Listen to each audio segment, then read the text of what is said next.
Use your teeth to sharpen it. Oh yeah, try it.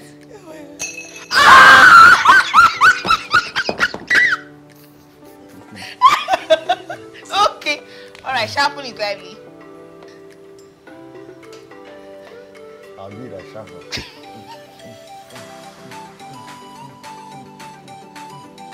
Sharpener doesn't look good. You have sharpened, that is enough. I have accepted it. So, do yours. I should do mine. Yeah. It's enough now. If I throw this thing inside, you will drive me to my house before you go to where you're going this night. Ah! Yes. Camera, I'm not going to show that. I'm going to show you. I know my wife has been trying. You can do this.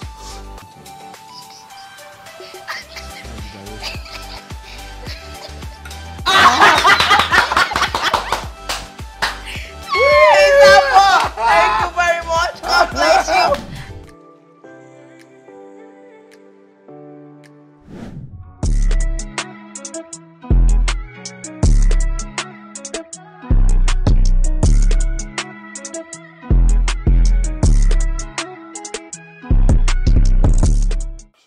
Hi, according to a popular Nigerian TikToker, the song goes, "Carry me they go, Baba, carry me they go, Bodo Ibo." You get it? Every Nigerian now wants to go to Bodo Ibo, whether it is Gabon, they just want to leave this country. But today we're going to be talking about to Japa or not. The show is still Chat and Banter. My name is Alexis Upabia. So if you're a regular here, you know that I'm not always by myself. First up, I have with me the Ego Crooner, Nigerian singer, songwriter. This guy is so deep. And when I say deep, I mean deep in all aspects of being deep. I have with me Ginny. Ginny, how you doing? Yo, what's up? Why are you acting chilled? What's going on? Because I'm chilled. You're not chilled. Because I'm chilled. It's okay. If you want, if please don't kill my brand. I'm chilled. if that's what you want to play, I'm very chilled. That's all right. But I have with me the second man. I'm surrounded by a person amongst men. All right. The second man, quite chilled, as you can see. Femi, Mr. Femi Oladin. I got it right. My mind made it. How you doing? I'm very well, thank you. Thank you so much for coming. I feel like I stressed you to come. Well, it's all right. I'm glad that you did. Yeah. Okay, so let's talk about Nigeria. I'm the youngest one in this room. I'll claim that. So let's talk about Nigeria before now. I've heard people say, oh, they used to pay school fees with 30 naira. They used to do this and that with. So what generation or what can you remember about Nigeria when it comes to the currency and things that you did with money at your time? Okay, so you're trying to make me date myself. Yes, no, I wouldn't do that for you. Don't worry. However, a couple of things. I grew up in the 80s. Okay. And if you listen to my parents at that time, Nigeria was difficult and challenging. Yeah. Okay. Nigeria's probably peak economic and period probably happened in the 70s, in the early to late 70s. And of course, as usual with Nigeria, we mismanaged it terribly. So if your parents ever talk to you about udoji money, stuff like that, where the government had so much resources, had no idea what to do with it, and decided that the best way to spend it was to give it up. So growing up, obviously, was a bit of a challenging one because in the 80s, we had an economic crisis, global economic crisis, crude oil prices crashed. Similar to what happened in 2016, right? And again, because all we had were thieving politicians who didn't exactly understand policy, the policy initiatives that the government brought in just meant that the country continued to suffer. So during those periods, we had things called austerity measures. Okay. Austerity measures were basically the government claiming that the country was poor, and as such, certain things, they had to cut them.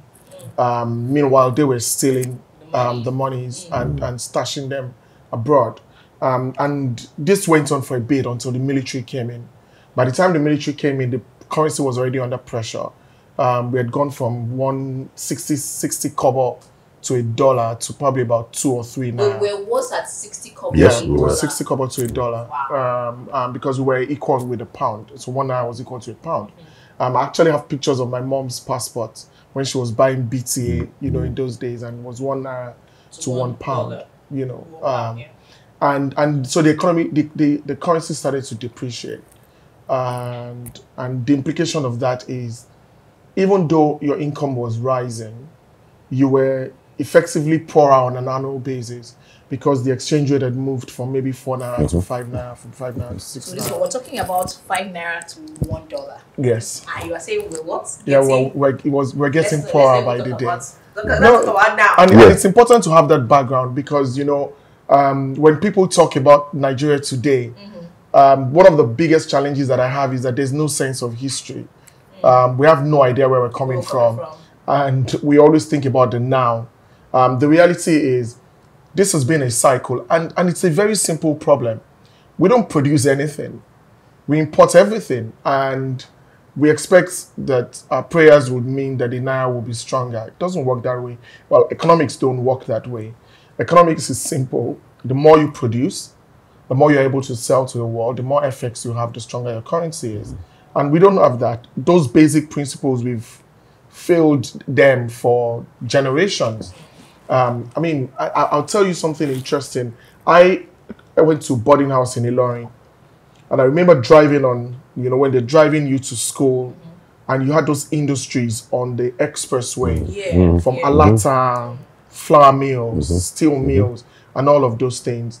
Those economic policies of the early 80s, and of course when Buhari came the first time, put most of those industries under pressure because they didn't have FX to bring in their raw materials. We didn't have plans to localize the raw materials, which meant that every time we're always going to be, in fact, there's something they used to call forex rationing. So what this CBN governor is doing today isn't the first time. We used to have import permits. So if you wanted to import anything, you had to go and get a permit from a politician or from a government official who obviously collected a bribe. And the import permit became a way people became rich. You got an import permit, you were a king, because it meant that you could get FX from the government and you could import whatever it is you were importing. So we systematically just destroyed the economy until probably the early 2000s, when post the military era, we then ended up with a democracy. And the democracy was good for us in the first instance because it allowed us to recalibrate. You know, I followed the NSAS protests because I also live literally next to the toll gate, you know. So, and one of the things that confused me about the movement was the lack of sense of history. So you're saying the NSAS movement, there was no historical backing as to what we're fighting for? No, I don't. Not that there was no historical backing. I think the narrative totally just ignored the history of Nigeria. You know, and a number of the key proponents of the NSAS protests were my friends or my bros, as I would call them. And I found it mind blowing. So when people say the Benudake generation, I'm like, you have no clue what we went through. You actually have no clue. The democracy. We're actually going to get to that because we're actually talking about. No, but this is very important because it dovetails into why the reaction to the way the NSAS movement was shut down is for people to Japa. Really? Yes. So you're thinking the NSAS movement made us more. Oh, but it's real. It's real because what happened is that generation or your generation basically looked at Nigeria as a construct and felt these guys don't care about me. And what am I doing here? Yeah. And honestly, it's a fair conclusion. And I don't hold a grudge against anyone who made that conclusion by themselves. That living was the solution to it. However, this is where my point was that we've been through this. Anti-SAP riots happened in 1989. I was writing my GC. I remember clearly I was a 14-year-old sitting writing my English papers. And there was a riot in Lagos. People were rioting to an economic policy that the military had introduced by stealth. And people died. You know, people died properly. You know, so when you say that generation was quiet, I say to you, no, we were not. We grew up under the military. I got slapped and kicked for crossing Ojota Bridge. So when there was no bridge. Wow. Yeah, for crossing the Jota Road, but they didn't have a pedestrian bridge. You know, so the truth is, when you look at the way Nigeria itself has been structured, Nigeria has been structured just to please a specific subset of people. Sorry, I'll have to cut you there so that Jeannie can actually chip in his thoughts. Yes. So you said that the NSAS was one of maybe some kind of way, spark the whole Japa movement. Do you think that's true? Because I think whether or not you wouldn't want to stay in this country, whether there was a But I'm here. NSAS. But Yeah. I'm here. I'm here. Okay. I think I agree with him when I say to an extent, when he says the NSAS sparked, because people were tired. The different kinds of people ran away for different reasons. Some people ran away because for security reasons. They needed to be safe. Some people were mentally Tired. yes, tired. I know a couple of companies where I know one personally. One of my sisters, she had the company get a psychologist that was talking to them. Yes, yeah, in your firm too. Yeah, so got a psychologist that would get all of them together. They all be on Zoom and talking. Some were doing some cases that were more critical. They were doing one-on-ones and all that. But when people had the chance to leave, and then you have to understand again, the whole pandemic and thingy happening around all that time. Yeah. So people had a chance to leave when it was like they opened the doors a bit. People just ran. People ran, and that is normal. It was like Nigeria was in a war. And in a war situation, there's no time for us to postulate theories. So when the country opened up a bit, people ran. Like I said, we're in a war situation where it looked like we're in a war situation. We had a taste. For those of us that were not probably born during the Civil War, we had a taste of what real strife can be like. And people ran. They were literally, the government might deny it, but they were gunning for people. The good thing about NSAS was there was no particular leader, so you don't know, but they were just gunning for anybody. So it could be anybody. And you remember the whole, what do they call these guys now? These guys that the SARS guys. Yeah. Different stories. There was a website that came up, nsars.com. You read stories. People were tired. Now, I understand when he says, and I thank you for telling me to have that conversation, for us to come and have that conversation, because a couple of things you said, and I understand that we all need to stay back. And from history, running away has never helped. But the first, for me, function of a human body, the first need of a human being is survival. You can't throw that away. You can't relegate that to the background.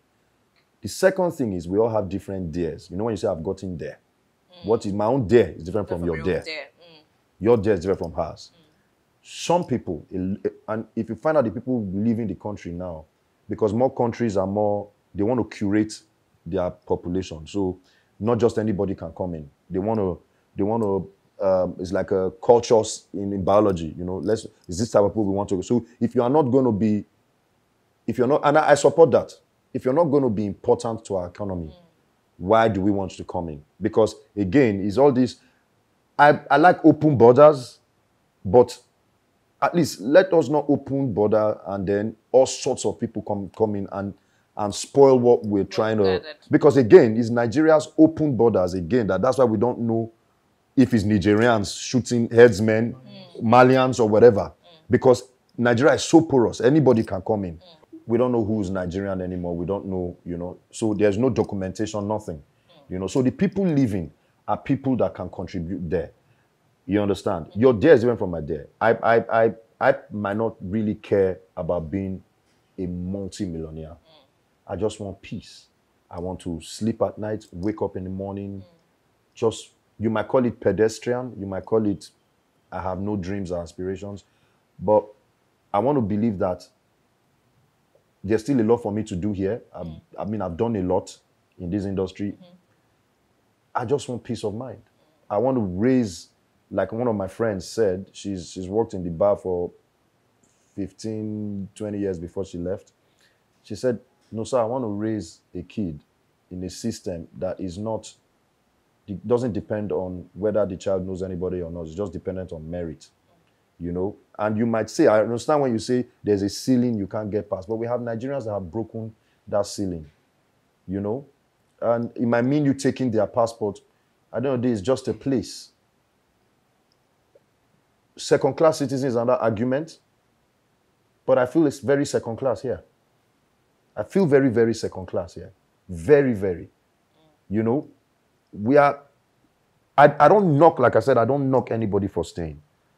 I admire that you even have even a bigger calling to want to serve. I admire that.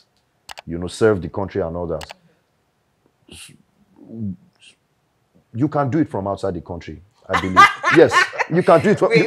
So you can do it from outside. you've totally given up on this country. If No, he is willing... No, I haven't. The people that died in Owo haven't given up on the country. They didn't. Everybody wanted to stay. You know, I told him something. It is so easy for us to be intellectual. We all went to school. Okay. Want to be intellectual, want to be, you know, want to postulate theories about this country and about, you know. I like it when you said, especially that the problems are so simple, you know, that we all put laws and economic theories to make it look like the problems are so big. It's small. You steal money meant for this, what do they call it? This elephant thing. If you steal the money they gave you to buy this elephant thing won't be on this table. It's as simple as that. You know, so we postulate big theories, but until the country happens to you on a personal note. We're going to talk about, because this country actually did happen to him on a personal note. Very, and very I can personal. say that was when... No, I've always wanted to leave before then. I've always wanted to leave, but I continue to believe and believe and believe. And I've not lost that belief. And I'm still here. So it's not like, but I'm defending those that have left. So I don't know if I'll ever get to leave. But I can understand those that have left. I'm like, you know what? I just want... My friend Ima Ogoli, maybe I shouldn't be saying this here, but my friend Ima Ogoli had kidney issues. You can't tell Ima Ogoli today that he's going to America when he lost his kidney a second time. It's not one of the major reasons he's alive today. Ima was a disruptor in our industry. He's still a disruptor. But he's disrupting from outside. He's alive. I spent time with him in Baltimore. He's alive. He's alive. He can... What happened? Ima's kidney... I'm sorry I know it's confidential, but it was aggressive. A lot of us that know Ima, it was aggressive. That's why I said, until the country happens to you, where you have no other choice. You have no other choice. You know, again, we might be talking from a... Even sometimes I have to remind myself, no, sir, you are not like every other person. You might be talking from an advantaged position. No. Oh. Yeah. So let's make this very interesting. You know, I made a decision 2003 to relocate from Nigeria. Okay. So I did the HSMP. Yeah. Highly skilled migrants program to the UK. And I resigned my job. I was a VP then. I was 23. Car driver, my own flat in Ilokweju. You know, I was living the life. And I went to the UK, and I think I stayed in the UK for a total of 2 weeks. Okay. And I realized very quickly that I'm never going to achieve anything that I want to achieve in my life here. And I called my boss, and I was like, is my job still there? He said, yes, bring your big head back. And I came. And I have no regrets.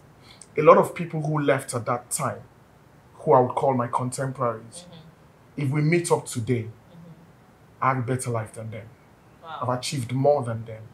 And I'm not talking about this in isolation. So let me, again, sense of history. Let's talk about history. Nigeria's first brainwave happened in the 80s. Those first set of Nigerians, were two types of Nigerians that left. And most of them, their destination was either the UK or the US. The very smart and intelligent ones ended up in the US. The average ones ended up in the UK. Yeah. But even among the guys who went to the US, there was also the hustlers who ended up in the US.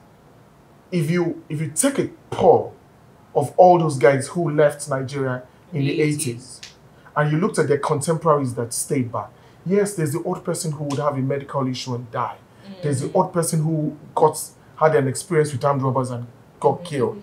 There will always be those stories. Now, the question you have to ask yourself is that, are they outliers or are they the reality of the everyday person? Whether in or out. Yes. So the truth is, those guys, today, the people who left then are in their 60s, 70s now. Guess what? The people who stayed back, are the guys that we're voting for today as leaders. Fact. No, nothing to debate. So those who stayed are owning it. Yes. The second brainwave happened in the early 90s during the military when Abacha was head of state.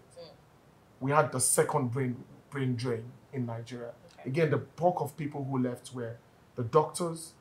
And you know, there's something that's common to every time that people have gone. And I'm very careful in introducing this, but it's a fact that the only people who usually leave during our brain drains are people from the southern part of the country. Okay. There is a reason for that. Now, and I believe that that's what we should be focusing our attention on. The fact that 3,000 people, probably half of them or majority of them uneducated, are the ones who decided who your main party candidates are going to be come 2023, is the conversation that we should be having. What has caused the biggest problems we've had has been a leadership problem. Okay. We've had leaders that are completely ill-equipped to deal with the challenges that we have, because a lot of them are self-serving. Sure. They only think about themselves, and that's all they care about. The next one that happened was the American visa lottery. That's when you had another generation of Nigerians leave. In the 2000s? In the 2000s now. Visa lottery, a lot of people, and visa lottery and HSMP kind of happened around the same time. And the next one we've had is the NSAS. But I think unlike the HSMP, that you were a beneficiary of, it was more skilled people. I think visa lottery was a lottery. Was anybody. Yeah, so the HSMP was more skilled. Yes, so yes. Bankers, the insurance guys. So, but you see, the bigger impact today is our economy has become more developed. That the skill sets that we require to keep the economy churning is different from what we required in the early 2000s. 2000s, we were coming out of military regime. You know, if you did anything in Nigeria, it was a big deal. I mean, we had mobile phones, we almost died just because we could call each other. You know, so when you put that in today's perspective, the impact of the brain drain that we're seeing now is significantly worse than we had in the 2000s. Yes, true. The people we're losing today are probably the most intelligent and the youngest generation of people that we have lost as a people. I run an investment bank, and I've lost probably 12, 13 people since the end of the NSAS period. You know, I'm struggling to replace those guys. I've probably maybe replaced 4 or 5 of them. And it's an industry problem now. We're bleeding like there's no tomorrow. But guess what? We are the guys who can solve Nigeria's problems. We're the ones who have the intelligence, the expertise, and the skills to solve Nigeria's problems. The long-term impact of you leaving is that you are yielding the space to the same illiterates, riffraffs. I mean, let me put this into perspective for you. An area boy, confirmed area boy today, sits in a government office with police escorts, and he has a retired military police officer reporting to him. Who's probably educated. Or most likely educated. That is the country that we live in. Why? Because we've yielded the space. The average person born in the southern part of Nigeria, I agree with you. You're a second-class citizen in Nigeria. It is a truism. A kid in Anambra scores 187 in common entrance. He's not guaranteed an education. A kid in Zamfara scores 7. I mean, like, how silly can you be to answer 200 multiple choice questions and you would only score 7? But the point is, so the system is rigged. But the only way we're going to undo the rigging of the system is when we become part of the system. In person. Yes. You can't detach yourself from the people. You can't detach yourself from the system. Because, look, I used to say something that every interaction that the average Nigerian has with a government is abusive. Every single interaction. So I'm not here coming to tell you that Nigeria is perfect, or it's beautiful, or it's the best. It's a lie. if you meet a last mile official, his only objective is to make your life more miserable. Yeah, to harass you. You go to the general hospital, Yeah. the nurse The nurses, is nasty to yeah. you from the moment you get Yeah. in there. True. You go to the immigration office to get your passport renewed. Yeah. If you do not pay a bribe, you will not be on the queue. Even at the airport. At the airport, if you are not ready to pay a bribe, they will delay you. Yeah. They will check your luggage. Yeah. So every interaction the average Nigerian has abusive, yeah. is abusive. However, we have allowed that happen to us consistently over the last 24 years. And I'm speaking during the period of democracy. Because we have yielded that space to them. So you see, the guys who are leaving Nigeria today and going to Canada are the guys who I would love to be the local government chairman. But because the policies that they're going to come up with, the solutions they're going to be able to come up with, they would solve the problems. Basic problems as providing a hospital that has Panadol and it's not expired. You know, so, and guess what? We have a government today that actually is not aware that you people are leaving.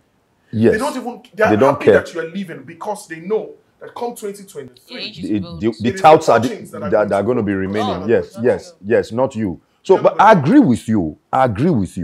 That the brain drain, because that's what worries me as a Nigerian, the brain drain. And I was telling my friend yesterday who's in the Netherlands, and she was saying, man, that, you know, the whole our thing. I said, the sad thing is, no matter where we go, we cannot pack, I don't think we can pack the entire, our whole family there. Yeah. So we'll always still worry. But I know there was a calculation I saw yesterday of foreign remittances to the tune of, I think, 7 trillion, whatever, monies that came back from Ibo, what do you call it? Obodo Ibo, that came back. You understand? Because again, you see these shifts and pulls. They are normal social shifts and pulls that happens in any space like this. As much as we want to try and stay and change it, people are just naturally going to gravitate to where they see the light and where there's survival. It's like we've been in an abusive relationship with Nigeria. You see, I understand his theory. In fact, when I argue with people, in fact, online, I've been called out many times when I say, look, you guys, vote. Let's come out, vote. Let's come out, do something. Let's get involved with the system. Speak. I chastise my colleagues that go to sing some of these guys, or go to post with them and say, this is the truth, or tweet that this is the guy, when you know that we are all still here. So I'm very strong on Nigeria and making a change. But I also understand that people are just naturally good. I've seen it happen in my family. I've seen it happen with people. I've seen people's lives literally changed. Oh, okay. The fact that they are there. Oh. Like when they were here, it was almost like there was no hope. That's why I said it depends on your there. It depends on when you say I've arrived. What is your arrival? What are the things you hold there? I was telling him about a friend of mine, that a senior friend. He's worked in one of these petroleum companies. He's retired. He's doing very well. Doing very well. He has 2 kids. He was in one of these cycling clubs in Lagos. But I noticed that every time he cycled, he was always cycling alone. Okay. So, you know, they always have police escorts. They also usually be like saying a big men, and they do all those cyclists. And then he just relocated to one of these countries. And then I saw a video he posted recently of him, his wife, and 2 kids cycling. Alone. With freedom. Never been able to cycle all the time in Nigeria. Now, you might say it's just cycling, but again, values, life and values. Some people just, maybe that's what he wants to do because maybe he feels he might not have so much time left. Maybe he just wants to be able to give his children some form of a life. Children don't play outside anymore like we used to play when we were younger. People don't play outside anymore. You might say, oh, those things really don't matter. Let's stay. And let's, you know, somebody has to start it. Some people just, you know what, with the time I have left, let me just raise a family. Let me be sane. Let me just be sane. You cannot deny the fact that a human being, naturally, by your basic instinct, why do you leave, it might sound stupid, and a stupid analogy, but why would you leave a guy that doesn't treat you well and you go for a guy that treats you well? It's basic. Whether it's Nigeria, whether it's a guy, whether it's water, whether it's living on the island, and you say as against living on the mainland, like some people argue, you just naturally move. That's why there's migration. You will move. If those that would say, now there are people with strong convictions like you that I admire, and I'm being honest here, I admire what you're doing. I admire the fact that you're a disruptor, you're trying to change the system, you're walking against the tide, you're fighting against it, you understand? There'll be people like you. But there will also be other people who also do this for the sake of their families. They know they can't, you understand? We have, which is also bad in the long run, we have married people living apart, husband in Canada, wife in Nigeria. But he has to, because at the end of the day, the basic instinct is, if I stay another year, can my child eat? Can my child school? In the UK, education is relatively free. At least, I mean, I didn't know how free it was till I spent a bit of time there last year. And what I found out is something as basic as even free transportation. Once you are in that white and gray uniform, there's free transportation. You know how that helps parenting? I can tell you that a lot of parents, one of the biggest problems is that end of school. How will my child get home? Then you leave the child for your drivers to take, and that's if you can afford drivers. But guess what? From what I gathered, there's a UK policy that your child cannot live 10 minutes from your school if it's a government school. So it means your child just walks out of the school, gets into the bus. Yeah. The bus doesn't need to swipe any card, goes in, and the bus takes the child home. Simple. You know those little things. It's not the big things. It's not the big things. It's not the we are because we are educated. We're thinking of the big things. How do we shift? How do we change the financial? How do we? Some people are just, you know what? I just want to leave. I just create this. Like I will tomorrow will sort itself. You can't. I mean, I thank God we've agreed on that. Is that we don't knock anybody's reason for going or staying. But there's the bigger idea. I'm with him on changing Nigeria. I've done that in my. I mean, from my own small environment, I've refused political incitement. I mean, political inducement. Sorry, you know, I've refused that. I have spoken my bit. I have gotten DMs from some government, whatever, that you're talking too much. You understand? I've tried, and I try to talk to my colleagues. I sit down in meetings, and we are in mechanic workshops, and these I have conversations, because I believe it's those small gatherings we start changing people's mindset, about Nigeria. But also, I know that people that have left for a very good reason. True. So, if you leave us talk about this conversation, I think we'd have a part 2, if you don't mind, where we can actually, just be in it. So I understand. No, part 2, hoping that one of us will still be in the country. Because you go just go part 2 now. Part 2, you just say, even if when they talk, say this, whoever say sorry, Alexis, I just had to. We already know who is going to leave the country at the time. It's still what makes you your side, because he wants to be here physical and change it physically. But you want to change it from your DM. No. From social media. No. Sorry, I passed through church. Okay. And I once told the guys, and it's a young church, so young people. So at least maybe 10-15% of my guys have left in Canada. But I say something that, life, what we describe as life, this big thing that all of us are, is very flippant and very ephemeral. Yeah.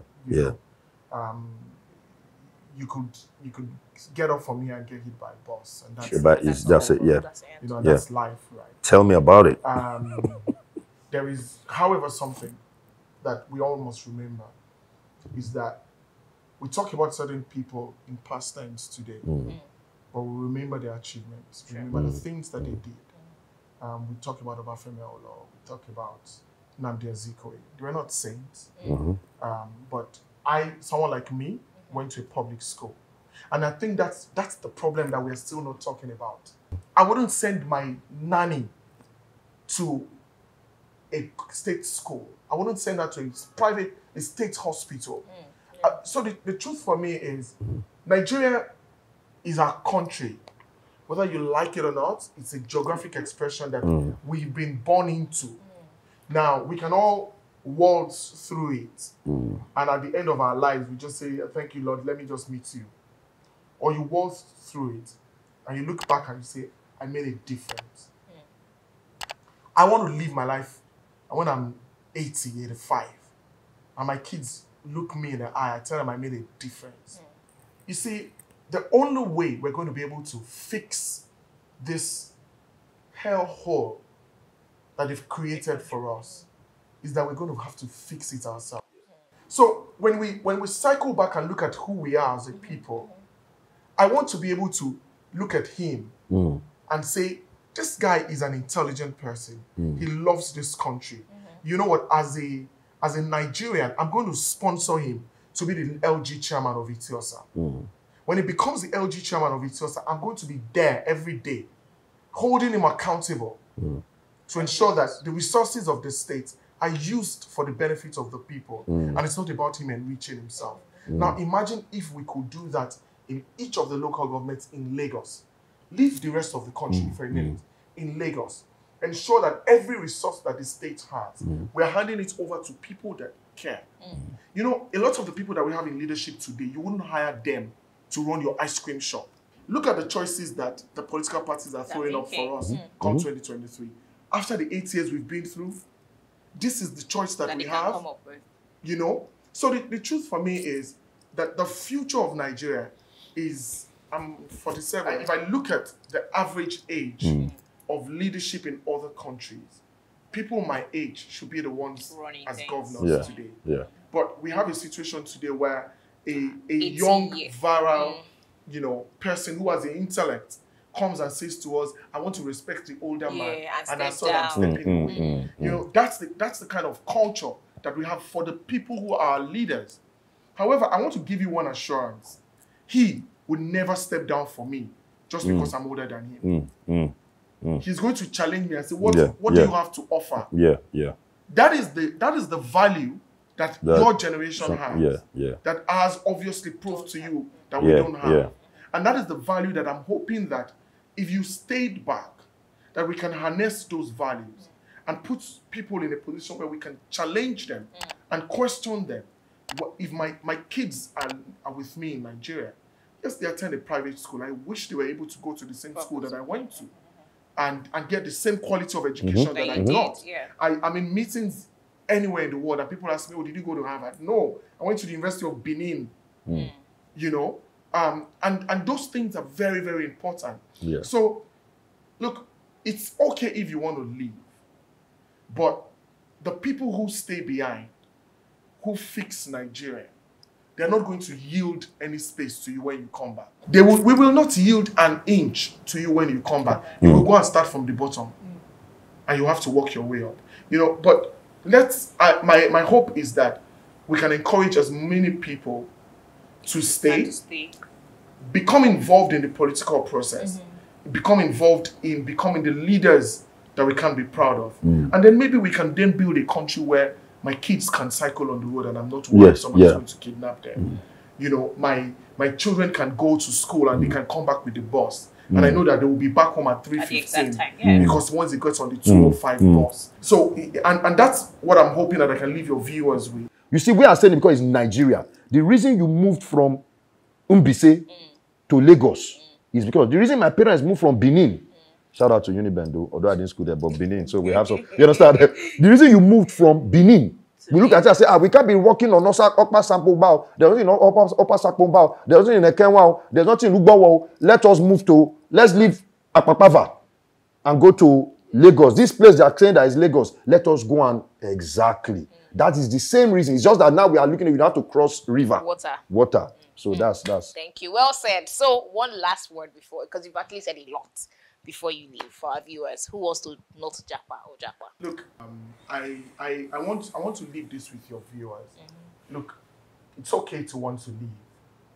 And it's sad that Nigeria has put us in a position where we consider leaving as a better alternative.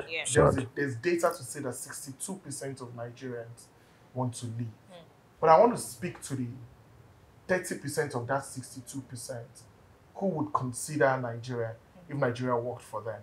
And I want to say to them that if you stayed back and you found like minds, first thing you need to do is join a political party. you must. It's not about having a PVC. Yeah. Your PVC is useless.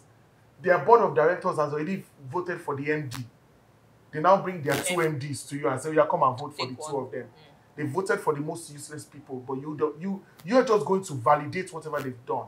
Go into the political parties, disrupt from the political parties, so that when a Fola Adiola shows up as a potential candidate, a guy who built a business out of nothing and built it into the biggest bank in the country, when a Jimovia shows up, when a Tony Elumelu shows up, the system doesn't shoot them down because there are like minds who are able to back them. Yeah. Singapore had a policy whereby the smartest people in schools were the ones who went into the public sector and they paid them well. Oh. If we did that for Nigeria, I can assure you that there are countries that have moved out from first, second, third world Singapore, to Korea. first world in a generation. A generation is 30 years. If we start today, in 30 years, Nigerians that are born in 30 years' time will be born into a better country than those of us who were born 30 years ago. All right, well said. Ginny. No, I agree with everything he said. Everything he said.